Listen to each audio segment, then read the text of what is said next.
प्रभु यीशु मसीह में आप सभी को जय मसीह की। जय मसीह की। आज की आराधना आरंभ करने से पहले आइए हम परमेश्वर पिता को धन्यवाद कहेंगे और आइए हम धन्यवाद दें। हे हमारे अनुग्रहकारी परमेश्वर पिता, हम यीशु मसीह के नाम से आपके पास आते हैं।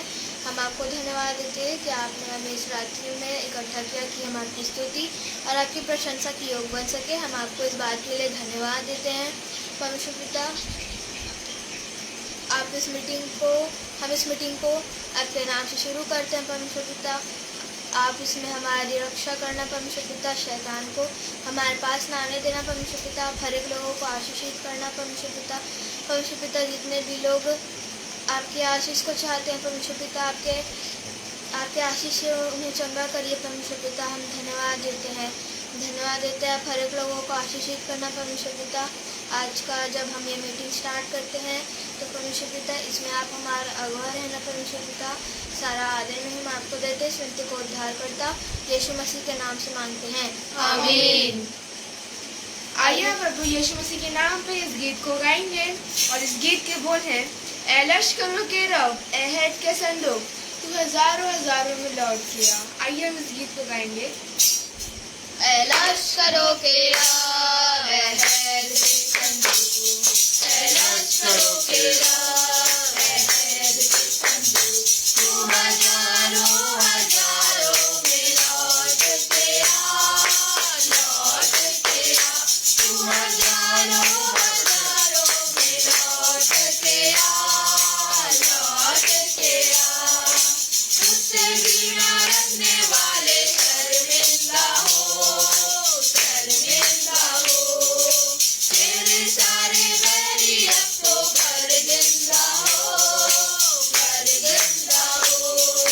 तुझसे घृणा रखने वाले शर्मिंदा हो, तेरे सारे बैरी अब तो बरगंदा हो। ए लश्करों के रब, ए हैत के संदूक, ए लश्करों के रब, ए हैत के संदूक, तू हजारों हजारों में लौट के आ, तू हजारों हजारों में लौट के आ। शैतान के सारे कैदी आजाद हो, उसकी सारी छिपी चालें बर्बाद हो। शैतान के सारे कैदी आजाद हो, उसकी सारी छिपी चालें बर्बाद हो। ए लश्करों के रब, ए हैत के संदूक, ए लश्करों के रब, ए हैत के संदूक, तू हजारों हजारों में लौट के आ, तू हजारों हजारों में लौट के आ। तेरी मदद से हम बहादुरी करेंगे, तू ही हमारे मुकाबलों को कामल करेगा। तेरी मदद से हम बहादुरी करेंगे, तू ही हमारे मुकाबलों को कामल करेगा। ए लश्करों के रब, ए हैत के संदूक, ए लश्करों के रब, ए हैत के संदूक, तू हजारों हजारों में लौट के आ, तू हजारों हजारों में लौट के आ। सारे सांपों बिच्छुओं को हम कुछ लेंगे, दुश्मन की सारी कुदरत दिखाएंगे, गालिब पाएंगे। सारे सांपों बिच्छुओं को हम कुचलेंगे,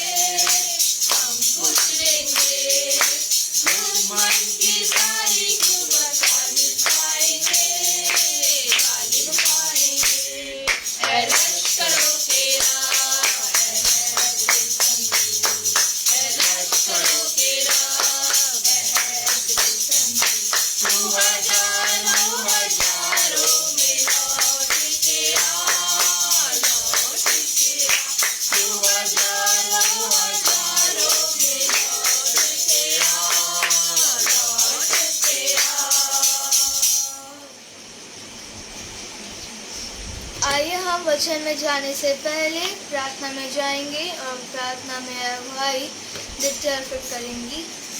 आइए हम प्रार्थना में जाएं।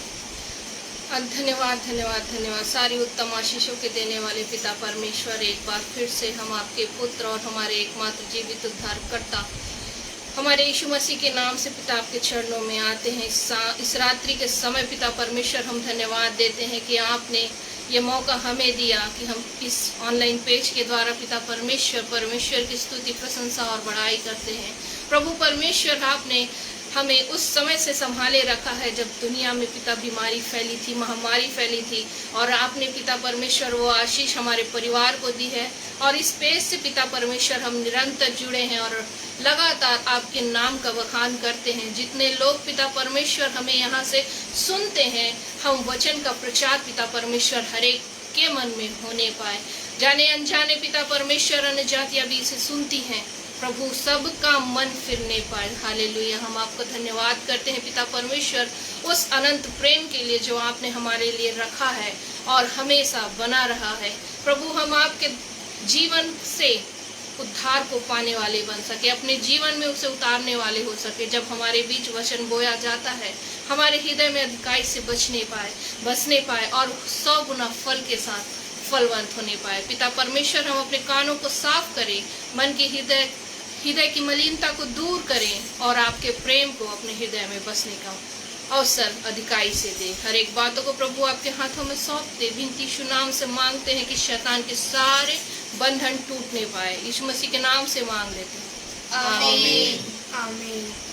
इस प्रकार वचन हमसे कहता है, ये बातें कहकर यीशु आत्मा से व्याकुल हुआ और यह गवाही दी, मैं तुमसे सच सच कहता हूँ कि तुम में से एक मुझे पकड़वाएगा। चलिए संदेश से कि वह किसके विषय में कहता है, एक दूसरे की ओर देखने लगे।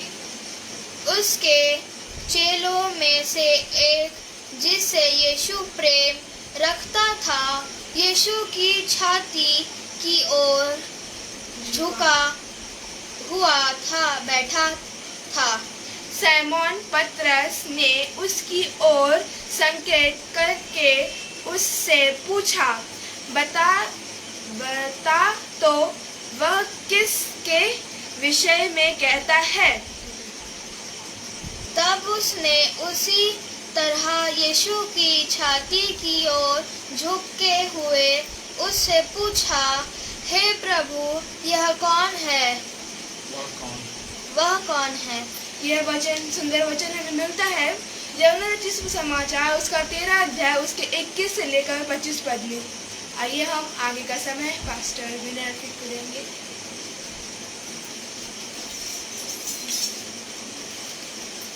परमेश्वर के जीवते और अद्वितीय प्रेम को हम धन्यवाद करते हैं जो आपको और मुझको परमेश्वर के पवित्र वचन की ओर निरंतर ले चलता है। परमेश्वर पिता को धन्यवाद देते हैं कि उसने आपको और मुझको अपने पुत्र के द्वारा बचाया, अपने पुत्र के लहू में धोकर पाक और पवित्र किया, अपने पुत्र के लहू में सामर्थ्य दिया, अपने पुत्र के लहू के द्वारा हमें एकत्रित किया और अपने पुत्र के द्वारा आज हमें एक दूसरे से मिलाया कि इस हम सुंदर पेज में एकत्रित होकर के उस जीवित परमेश्वर की महिमा करें, उस जीवित परमेश्वर की ओर अपने नजरों को लगाएं, उस जीवित परमेश्वर के वचन को अर्थात प्रभु यीशु मसीह की ओर हम अपनी नजरों को लगाएं और प्रभु से सामर्थ्य को प्राप्त करते आगे बढ़ते चले जाएं। फिर जैसा बच्चों ने और बड़ों ने मिलकर के यह परिच्छेद पढ़ा, यह बातें कहकर यीशु आत्मा में व्याकुल हुआ और यह गवाही दी, मैं तुमसे सच सच कहता हूं कि तुम में से एक मुझे पकड़वाएगा। चले संदेह से कि वह किसके विषय में कहता है और एक दूसरे की ओर देखने लगे। उसके चेलों में से एक, जिससे यीशु प्रेम रखता था, यीशु की छाती ओर झुका हुआ बैठा था। सैमन पतरस ने उसकी ओर संकेत करके उससे पूछे, बता तो वह किसके विषय में कहता है? यह 23 पद में लिखा है, उसके चेलों में से एक, जिससे यीशु प्रेम रखता था, यीशु की छाती की ओर झुका हुआ बैठा था। प्रियो, यह प्रभु यीशु मसीह के उन 12 शिष्यों में से एक चेले का बहुत ही सुंदर वर्णन है।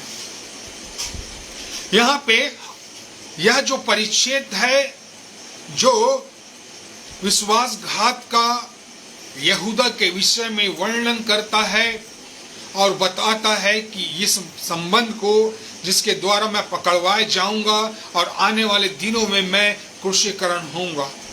परंतु हम इस 23 पद को पढ़ते हैं, उसमें लिखा है उसके चेलों में से एक जिससे यीशु प्रेम करता था। प्रियो, ऐसा नहीं है कि प्रभु यीशु मसीह अपने 12 चेलों से प्रेम नहीं करते थे। वो सबसे प्रेम करते थे, वो सबसे बातें करते थे और अपना प्रेम सब पे प्रकट करते थे। और ऐसा होता है। प्रभु यीशु मसीह के ये शिष्य एक परिवार के समान थे और उस बीच में जो उसका प्रिय चेला था उससे वो बहुत प्रेम करता था, जिसका नाम है यूहन्ना।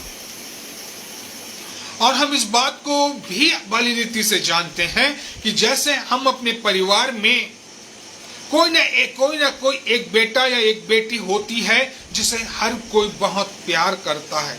प्यार सबसे करते हैं, लेकिन एक की ओर ज्यादा आकर्षित होता है क्योंकि उसकी बात मानता है, उसकी बात को सुनता है, उसके नजरों में रहेगा, उसकी ओर ध्यान देता है। और जब कोई इन बातों में सब बातें मिल जाती है तो उससे अधिक प्रेम करता है। और यहाँ पे भी हम देख रहे हैं कि प्रभु यीशु मसीह सबसे अधिक प्रेम उस यूहन्ना से करता है। मेरे प्रियो, आइए हम कुछ एक बातों को देखेंगे कि एक चेले के जीवन में वो कौन सी बातें हैं जो मनुष्य के जीवन में होनी चाहिए। यदि आप और मैं प्रभु यीशु मसीह के चेले हैं, यदि प्रभु यीशु मसीह के शिष्य हैं, उसके अनुयायी हैं और उसके बताए हुए मार्ग में चलते हैं, तो संभवतः कुछ बातें आज हमारे जीवन से काम करने पाएगी। और यह बात सत्य है मेरे प्रियो कि हर एक जिसे प्रभु यीशु मसीह बुलाया है वह उसका चेला और उसका बेटा और बेटी।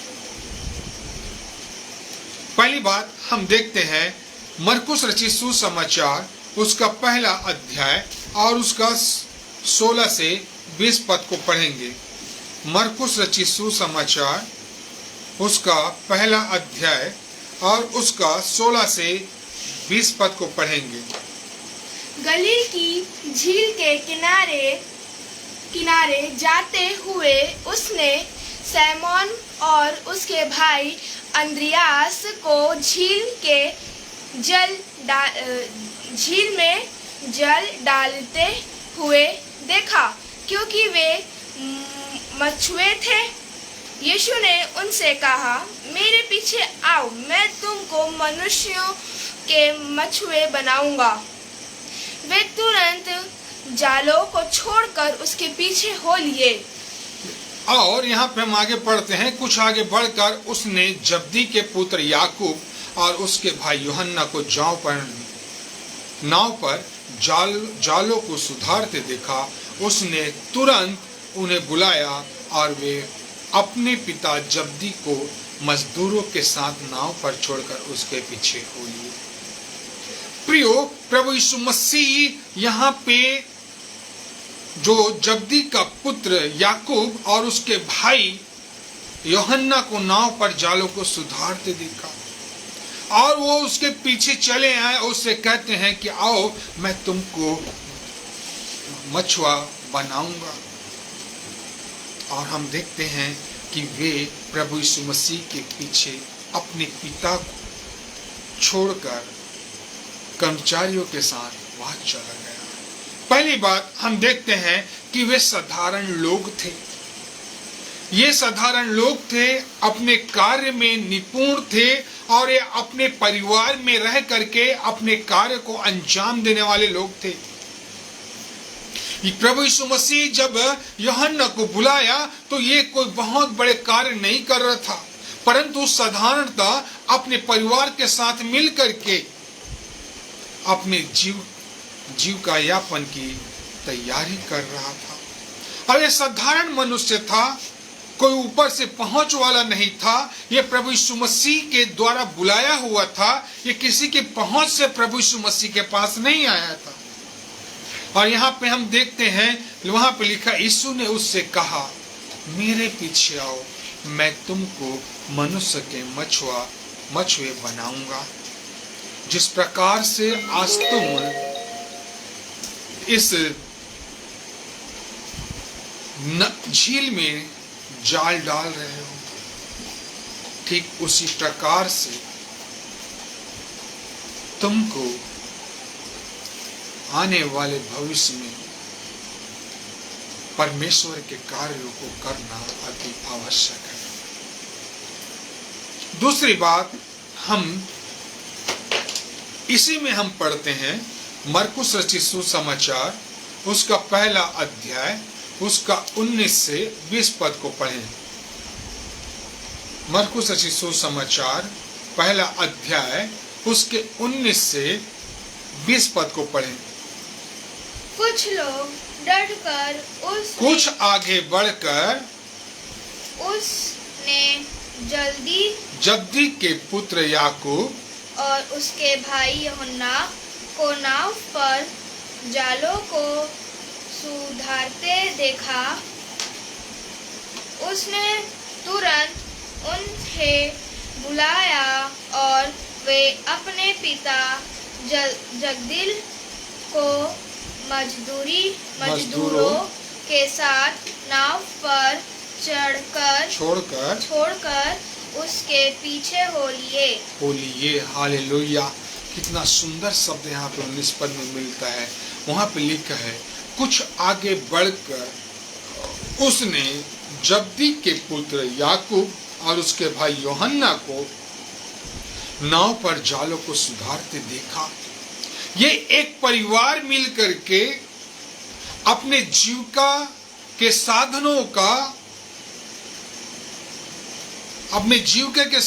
का तैयार कर रहे हैं और जालों को बुन रहे हैं। कोई जाल डालने से फट गया, किसी चीज से टकराने के कारण जाल फट गया होगा, तो उसे क्या कर रहा है, अपने भाई और अपने पिता के साथ मिलकर के उस जाल को सुधार रहे हैं। फिर हम आगे पढ़ते, वहां पे लिखा, उसने तुरंत उन्हें बुलाया और अपने पिता जब्दी को मजदूरों के साथ नाव पर छोड़कर, अर्थात वह अपने पिता के साथ और भी मजदूर थे, उनके साथ वो काम कर रहा था, उनको छोड़कर चला गया। प्रियो, एक बात समझ में आती है कि यूहन्ना जो प्रभु यीशु मसीह का प्रिय चेला था, यह मिलके काम करने वालों में था, अपने पिता के साथ काम करने वाला था, मजदूरों के साथ काम करने वाला था। इसके कार्य में कोई बड़ा और छोटा नहीं था, न ये तेरा था न मेरा था कहने वाला था, न ये अपने आप को बड़ा और बड़ापन बता रहा था, परंतु अपने पिता के साथ, अर्थात अपने पिता के अधीन होकर के उस कार्यों को कर रहा था जो उनके जीवन के लिए बहुत ही अनिवार्य था। हाँ प्रियो, परमेश्वर का वचन आपको और मुझको सिखलाता है, यदि हम अपने परिवार के साथ मिलकर के उस जीवते परमेश्वर की सेवकाई करें, उस जीवते परमेश्वर के पीछे हम हो चले, हमें अपने पिता और माता को छोड़ना नहीं, परंतु सेवकाई में उनको भी साथ लेके चलना है और उसके संग संग आगे बढ़ते जाना है। इसलिए प्रियो, परमेश्वर ऐसे लोग को चिंता है प्रभु यीशु मसीह में, जो अपने परिवार का सही भरण पोषण करता हो, जो अपने परिवार के साथ मिल करके अपने कल आने वाले कल के लिए आज को तैयार करता है। और ये क्या कर रहे थे, जब ये मछुए मार लिए और मार लेने के बाद बैठ के अपने जालों को सुधार रहे हैं। कोई व्यक्ति होगा जो जिस समय उसको जाल डालना होगा, उस समय वो कभी भी जाल नहीं सुधारता प्रियो।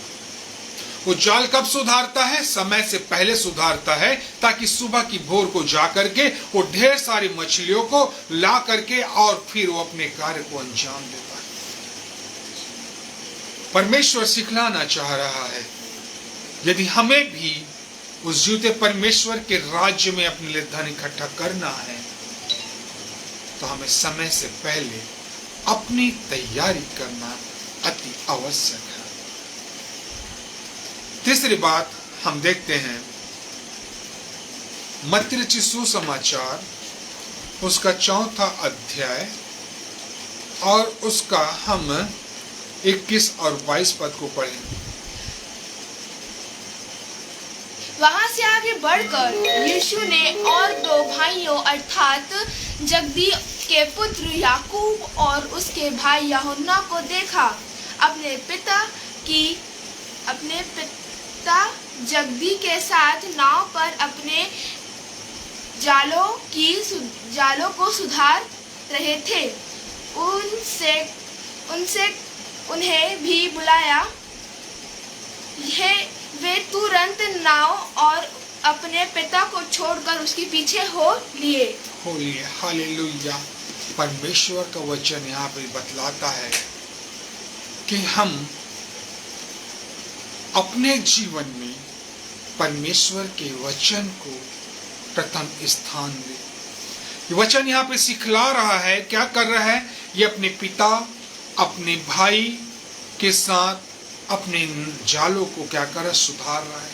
लेकिन वहां पे वचन में लिखा, यीशु ने और 2 भाइयों अर्थात जब्दी के पुत्र याकूब और उसके भाई यूहन्ना को देखा, और वे अपने पिता जब्दी के साथ नाव पर अपने जालों को सुधार रहे थे, तो उसने उन्हें भी बुलाया। प्रभु यीशु मसीह इन दोनों भाइयों को देख रहा है कि वो अपने परिवार के कार्यों में हाथ डाल रहे हैं, वे अपने परिवारों का मदद कर रहे हैं, अपने पिता के अधीन होकर काम कर रहा है, ये भविष्य की योजना को बना रहा है, जालों को सुधार रहा है। तो मेरे प्रिय प्रभु का वचन यहाँ पे कहता है कि वे प्रभु ने इन दोनों को बुलाया और परमेश्वर ने प्रभु यीशु मसीह के द्वारा बुला करके इन्हें अपनी सेवकाई में ले आया। मेरे प्रियो, वचन सिखलाता है कि हमें परमेश्वर के वचन को प्रथम स्थान देना है। जब हम परमेश्वर के वचन को प्रथम स्थान देते हैं, अपने जीवन में परमेश्वर के वचन को हम अपना आधार बनाते हैं, तो हमारा परिवार भी परमेश्वर के अधीन होता है और परमेश्वर उन्हें आशीषित करता है। अगली बात हम देखते हैं जो यूहन्ना रचित सुसमाचार उसका 20वां अध्याय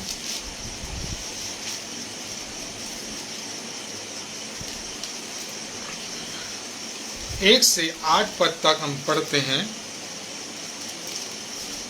सप्ताह के पहले दिन मरियम मगदलीन भोर को अंधेरा रहते ही कब्र पर आई और पत्थर को कब्र से हटा हुआ देखा। तब वह दौड़ी और साइमोन पतरस और उस दूसरे चेलों के पास जिसे यीशु प्रेम रखता था। हालेलुया। क्या लिखा है? और दूसरे चेले के पास जिससे यीशु प्रेम रखता था आकर कहा, वह प्रभु को कब्र में से निकाल ले गए हैं। यहाँ पे भी वही बात आ रहा है जिससे प्रभु यीशु मसीह प्रेम करता था। ये सब क्या कर रहे थे? यीशु की शिष्यता को, उसकी समर्पण को ग्रहण करने वाले लोग थे। ये प्रभु यीशु मसीह की बात जो रहे थे। और यहाँ पे हम देखते हैं सप्ताह के पहले दिन मरियम मगदलिनी भोर को अंधेरा रहते ही कब्र पर आई और पत्थर को कब्र से हटा हुआ देखा। तब वह दौड़ के सिमोन और पतरस और उसका जो दूसरा चेला जिससे प्रभु यीशु मसीह प्रेम करता था, उन्हें आकर के इन सब बातों का बयान करके बताई। और ये सब दौड़ के कहाँ गए? प्रभु यीशु मसीह के पास गए। और हम वर्णन पाते हैं कि वहां कब्र खाली पाया गया था। हाँ प्रियो, जहाँ पे समर्पण होगा वहां पे शिष्य अपने गुरु के प्रति कर्तव्य निष्ठता में खड़े रहेंगे। और यहाँ पे हम देखते हैं कि यूहन्ना प्रभु के कदमों में समर्पण के साथ बैठा हुआ था और उसकी बात जो रहा था। एक समर्पण मतलब एक सच्चा चेला वही होगा जो अपने जीवन में संपूर्ण समर्पण करके अपना सब कुछ प्रभु के कदमों में डाल के खाली कर देगा। दूसरी बात, अगली बात हम देखते हैं मरकुस रचित सुसमाचार उसका 5वां अध्याय